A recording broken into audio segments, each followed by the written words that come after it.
The Boston Bruins remain winless in 2025 after a loss on Saturday in Toronto.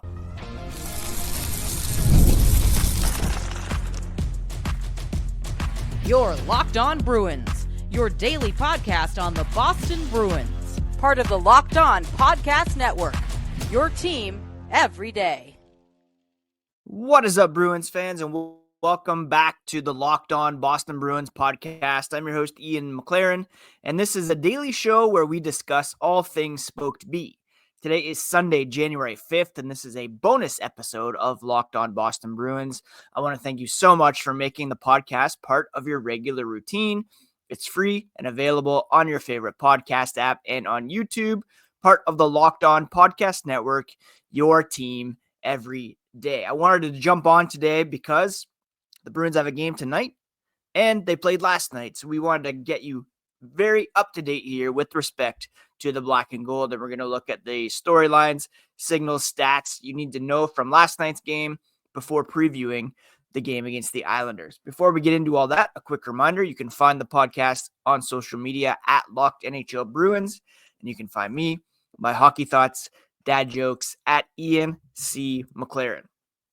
Now, the Bruins have lost 3 games in a row now after Saturday night's defeat in Toronto. And Joe Sacco, I think, said it best afterwards. You score 4 goals, you expect to at least get a point. But alas, Matthew Knies had the game of his life, a hat trick, his first career hat trick, 5 points overall, and the Maple Leafs come out with the victory. It was 2-2 heading into the third period, but Sacco said they had 2 mistakes that the Leafs capitalized on, 2 breakdowns that they capitalized on. One, they got beat, and the other, they lost their slot coverage. The Maple Leafs went up 3-2 when Matthew Knies just jumped around Brandon Carlo in the slot and put a spinning backhand past Jeremy Swayman's outstretched left pad. He completed the hat trick to put the Leafs up 4-3 when he one-timed a pass in the slot from Austin Matthews, who had stolen the puck behind the net from Charlie McAvoy. The good news was David Pastrnak had been able to tie it up at 3-3 just 34 seconds after that Matthew Knies goal. But that was as close as they got. Knies scored the next one. Marner shot into an empty net with about 2 minutes left. And while Pastrnak was able to cut it to 5-4 with less than 2 minutes remaining, Austin Matthews outraced Pastrnak, dove for a loose puck, put it into the empty net to make it 6-4, and that was the final in this one. Now, it was Pasternak's first multi-goal game of the season. He tied Brad Marchand for the 4th most multi-goal games in franchise history with 65. Since he made his debut in 2014-15, only Alex Ovechkin and Austin Matthews have more multi-goal games. The offense was there. It was a bit too little too late, of course, but you had a couple goals from Pastrnak. You had Morgan Geekie continuing his recent resurgence. You had Trent Frederic finally getting on the board. I think it was his first point since December 7th. So almost a month without a point for Trent Frederic. Those were some positives, but overall, the team defense just wasn't there. And there was a time where it was said that it didn't matter who played in net for the Boston Bruins because their team defense was so good. Now the narrative has turned to Jeremy Swayman isn't bailing out this defense. And the truth, as always, lies somewhere in between. Yes, Jeremy Swayman has played a bit better as of late, but his overall numbers are not even close to what we would expect after he signed that contract extension late in the offseason, just barely before the regular season started. But at the same time, the overall team defense just is not there, and you compound that with some offensive struggles, and that's why you have a goal differential that's borderline for a playoff team. I mean, not even. It's a miracle that this team is even in a playoff spot with this goal differential, which now sits at minus 19. It's a testament to the fact that there's other Eastern Conference teams that are just not very good, that these Boston Bruins are even in playoff contention. They're still in a playoff spot right now, but they're only 4 points up on the Ottawa Senators, 4 points up on the Columbus Blue Jackets and the Pittsburgh Penguins. Even the Montreal Canadiens have snuck back into playoff contention. They're only 5 points back of Boston, 1 point back of Ottawa for a wild card spot. So if the Bruins don't tighten up defensively and find some offense, we're now 41 games into the season for these Boston Bruins. And perhaps this is just what they are, a mid team that is going to struggle to score, struggle to defend, struggle to keep the puck out of the net, struggle to score on the power play, struggle to kill penalties. This just isn't a team that right now is built for a lot of success. And if you look at their scoring totals, you can kind of see why. David Pastrnak is on pace for 80 points. Brad Marchand on pace for 64 points, which is actually pretty good. Elias Lindholm, Pavel Zacha on pace for 40 points. Those are your top 4 scorers at the moment. Under point per game pace for your star player, who's being paid $11.25 million, coming off 100-point seasons, 100-plus point seasons. Brad Marchand, who's, up there in his career, is actually having arguably the best season among these guys. 32 points in 41 games. But then you have Zacha, Lindholm at 20 points through 41 games. You have Charlie Coyle at 14 points, on pace for 28. Morgan Geekie on pace for 34.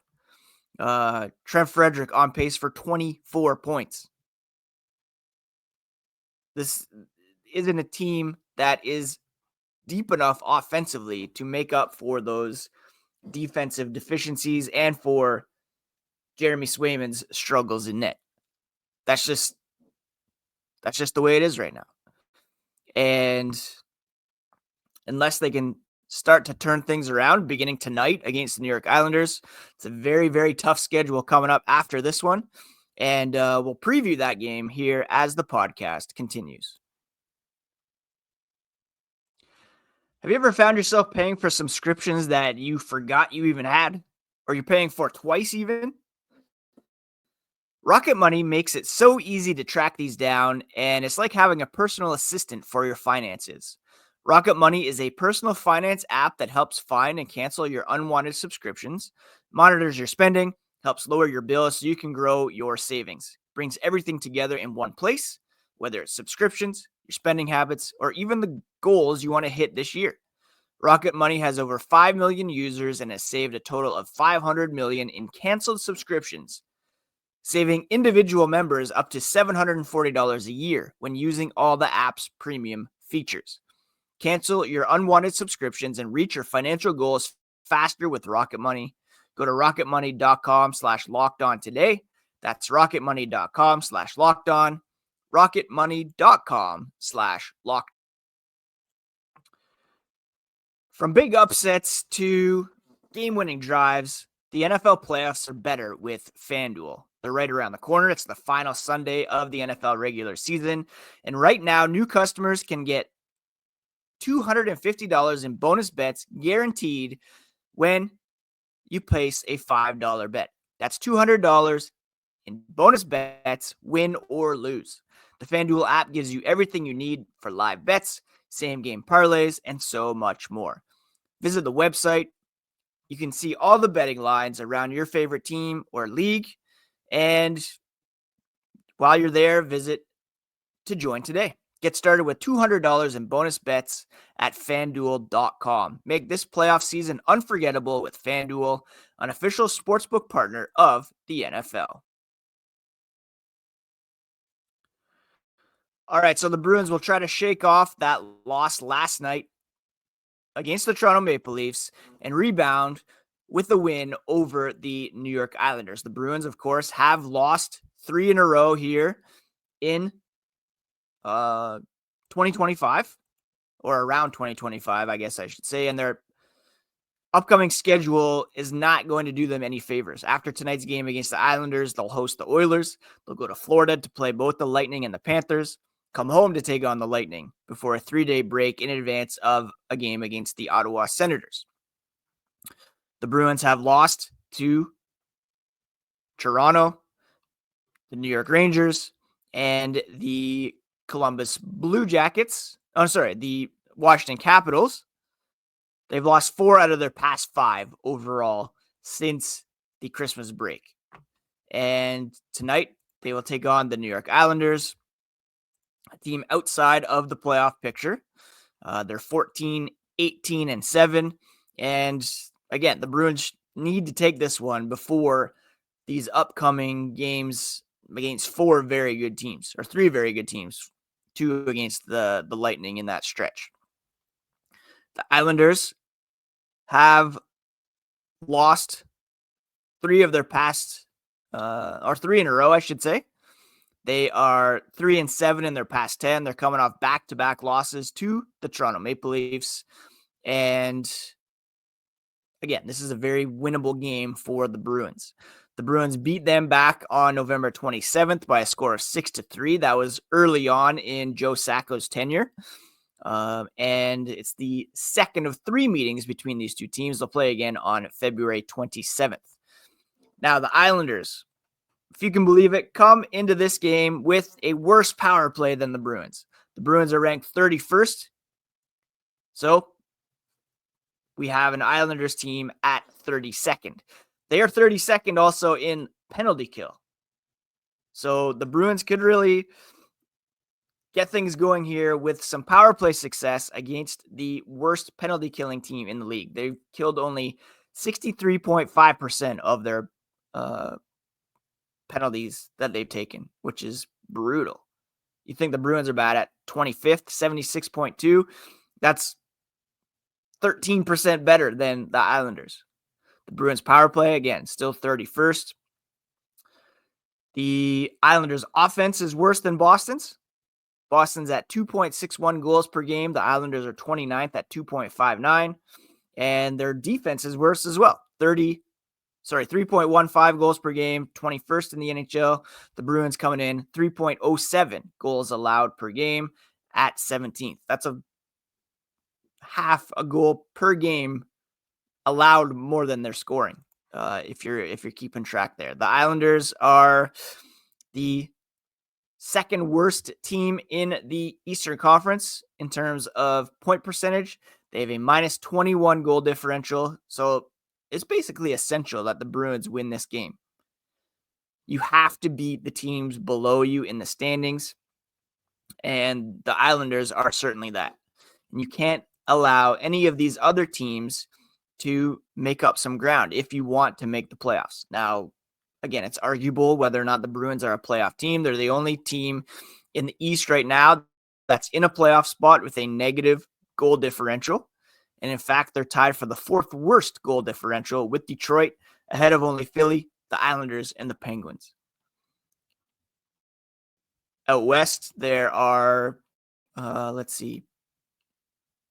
only one team with a negative goal differential, and that's the Canucks, who are at -5. So that shows you where the Bruins are at right now. Quite simply, they need to win this game here tonight against the New York Islanders. I don't want to call it a must-win, but I think at the end of the day, my take is that this team just is not very good. Let's be honest here. They're a mid team in a very mid-Eastern Conference. There's like 6 teams that are very, very good. The rest It's a bit of a toss-up. The Bruins have the potential to be better. They have some pieces here that you look at and say, yeah, there's some good players on this team. David Pastrnak's underperforming. Jeremy Swayman's underperforming. You could argue Charlie McAvoy is underperforming, although he saved a goal last night on John Tavares by lifting his stick when the Maple Leaf was in front of the net. You have Lindholm and Zadorov who are underperforming. I think the only guy you could look at this team and say he is bringing it consistently, maybe not every single night, is Brad Marchand. The rest been pretty disappointing among the guys that you expect. There's some guys in the bottom that have been very, very good in terms of their roles, like Mark Kostelik, Cole Koepke, Justin Brazeau even. Yes, Morgan Geekie has turned things around. But, I mean, even if this team makes the playoffs, is there anybody out there who truly believes they can go on a long run? I mean, I'd love to meet that person and hear the reasons why. But we shall see what happens tonight against the New York Islanders. It's a 6 p.m. start. We'll be back tomorrow to recap this one, give some more thoughts on where this team sits after the halfway point. This is the halfway point right now, 41 games played. And maybe we'll compare pre-Sacco, post-Sacco as well. Give you all the latest here on the Boston Bruins, because that's what we do here on the Locked On Podcast Network, your favorite team every single day. Happy Sunday, everybody. Take care of yourselves. Take care of each other. We'll talk to you again here on the next episode of Locked On Boston Bruins, part of the Locked On Podcast Network, your team every day.